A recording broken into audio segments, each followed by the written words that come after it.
Bismillahirrahmanirrahim. Assalamualaikum warahmatullahi wabarakatuh.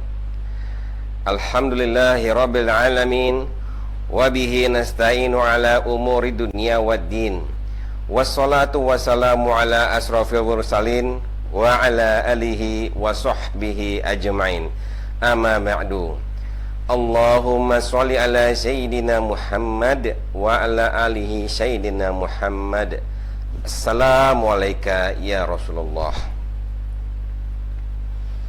Sahabat PC yang dirahmati Allah Subhanahu wa taala, alhamdulillah pada hari ini kita diberikan kesehatan sehingga dapat dipertemukan kembali dalam Buletin Dakwah Kafah edisi 188 bertepatan dengan tanggal 25 Sya'ban 1442 Hijriah atau 9 April 2021 Masehi, dengan judul Marhaban ya Ramadan, mari siapkan diri menyambut bulan suci. Hanya beberapa hari lagi Ramadan segera datang. Sudah selayaknya kita bergembira, tentu karena bulan Ramadan adalah bulan yang agung, bulan yang penuh dengan kemuliaan dan keberkahan. Ragam utama Ramadan, setidaknya ada 9 keutamaan Ramadan.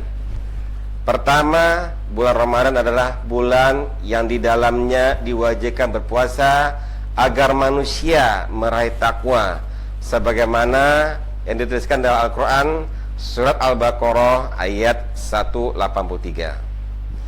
Kedua, bulan turunnya Al-Quran di bulan suci Ramadan ini sesuai dengan Al-Quran surah Al-Baqarah ayat 185. Bulan Ramadan juga bulan Al-Quran, sebagaimana firman Allah Subhanahu wa taala sebagai berikut. A'udzubillahi minasyaitonir rajim. Syahrul Ramadan allazi unzila fihi al-Qur'an hudal linnasi wa bayyinatin minal huda wal furqan. Ramadan adalah bulan yang di dalamnya diturunkan Al-Quran sebagai petunjuk bagi manusia serta penjelas dari petunjuk tersebut dan pembeda antara hak dan batil.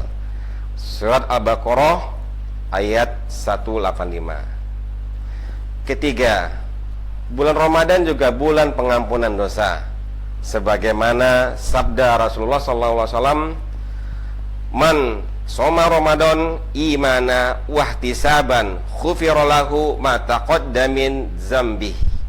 Siapa saja yang berpuasa pada bulan Ramadan karena iman dan mengharapkan pahala, insya Allah akan diampuni dosanya yang telah lalu. Hadis riwayat Al-Bukhari dan Muslim.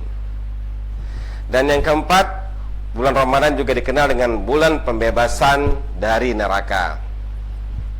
Yang kelima, bulan Ramadan juga bulan kedermawanan.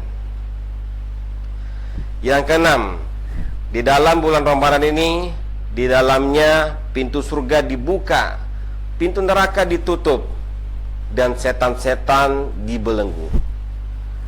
Ketujuh, bulan Ramadan merupakan bulan pengabulan doa.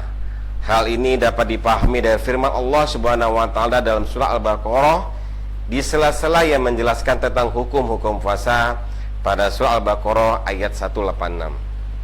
Yang kedelapan, bulan Ramadan ini semua ibadah dilipat gandakan pahalanya.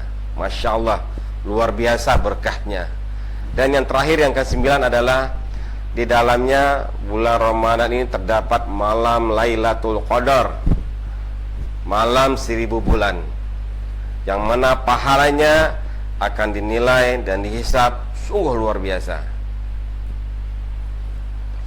Sahabat PC yang dirahmati Allah Subhanahu wa taala, dengan ragam keutamaan Ramadan tersebut, tentu tidak selayaknya Ramadan kita sia-siakan. Agar tidak sia-sia, kita harus mempersiapkan diri sebaik mungkin untuk menyambut kedatangannya. Dengan begitu, kita tidak termasuk orang yang disabdakan Rasulullah SAW, betapa banyak orang berpuasa namun tidak mendapatkan apa-apa kecuali lapar dan dahaga. Ada 4 hal yang perlu disiapkan dalam menyambut bulan suci Ramadan. Pertama, bertobat dan mensucikan diri. Di dalam bulan Ramadan ini adalah bulan suci. Sudah selayaknya bulan suci disambut juga dengan kesucian jiwa kita, yaitu membersihkan diri dari segala dosa dan kemaksiatan.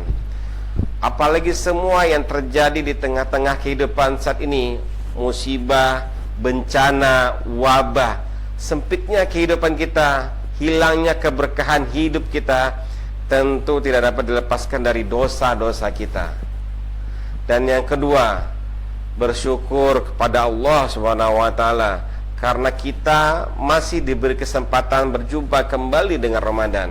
Banyak saudara-saudara kita yang tidak diberi kesempatan kan telah lebih dulu dipanggil oleh Allah Subhanahu wa taala. Ketiga, meningkatkan kapasitas ilmu. Karena setiap muslim diwajibkan membekali diri dengan ilmu ketika hendak beribadah dan beramal. Harapannya agar amal ibadah yang dilakukan diterima oleh Allah Subhanahu wa taala.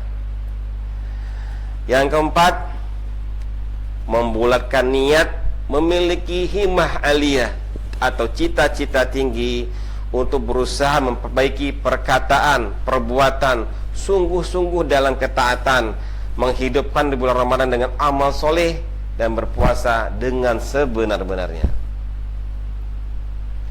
Sahabat peci yang dirahmati Allah Subhanahu wa taala, bulan Ramadan identik dengan bulan Al-Qur'an. Salah satu ibadah yang sangat dianjurkan pada bulan ini berkaitan dengan Al-Qur'an. Membaca, memahami dan merenungkan Al-Qur'an. Tentu di atas semua ini adalah mengamalkannya karena Al-Qur'an. Karena itu, hal yang paling tercela di bulan ini adalah meninggalkan Al-Qur'an, hajar Al-Qur'an, baik dengan tidak membaca, tidak mempelajari Al-Quran, apalagi tidak mengamalkan Al-Quran. Nauzubillah min dzalik. Di negeri ini, atas izin karunia Allah, banyak menghafal dan pengkaji Al-Quran. Alhamdulillah, sebagian masyarakat pun cukup antusias untuk mengamalkan Al-Quran dalam kehidupan pribadi mereka. Namun, sebagai umat, negeri ini belum mengamalkan Al-Quran. Yang ada justru Al-Quran dimusuhi. Tentu bukan musuh fisiknya, namun hukum-hukumnya. Dituduh intoleran, sumber terorisme, radikal, ekstrim, barbar, dan pemecah belah. Saat yang sama, hukum-hukum togut ditegakkan dan diharga matikan, padahal jelas tindakan tersebut merupakan kejahatan dan dosa besar. Sahabat peci yang dirahmati Allah Subhanahu wa taala, fakta dari ini semua dapat kita lihat di mana syariah Islam dimusuhi dan digantikan dengan hukum-hukum kufur. Dosa-dosa besar menjadi sangat lumrah dilakukan oleh kebanyakan masyarakat. Misalnya zina, minuman khamar dan riba. Yang lebih besar lagi dosanya adalah berhukum dengan selain hukum Islam. Pelakunya bisa dikategorikan zalim, fasik, bahkan kafir. Dapat dilihat pada Al-Quran surah Al-Maidah ayat 44, 45, dan 47. Sayangnya inilah yang terjadi di negeri kita ini. Oleh sebab itu, kita wajib meninggalkan semua itu, bersegera dan mengamalkan serta menerapkan syariat Allah Subhanahu wa taala secara kafah agar kita dapat masuk ke pintu rahmat dan ampunannya. Khususnya pada bulan yang penuh berkah ini. Semoga Allah Subhanahu wa taala memberikan taufik dan hidayahnya kepada kita semua. Amin ya rabbal alamin.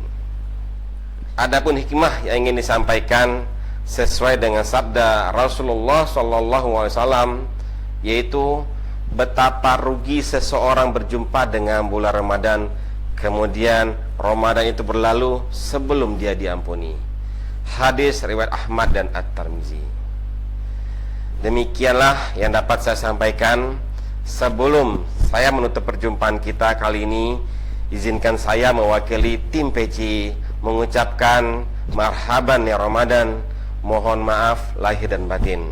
Akhir kalam, saya mengucapkan Assalamualaikum warahmatullahi wabarakatuh.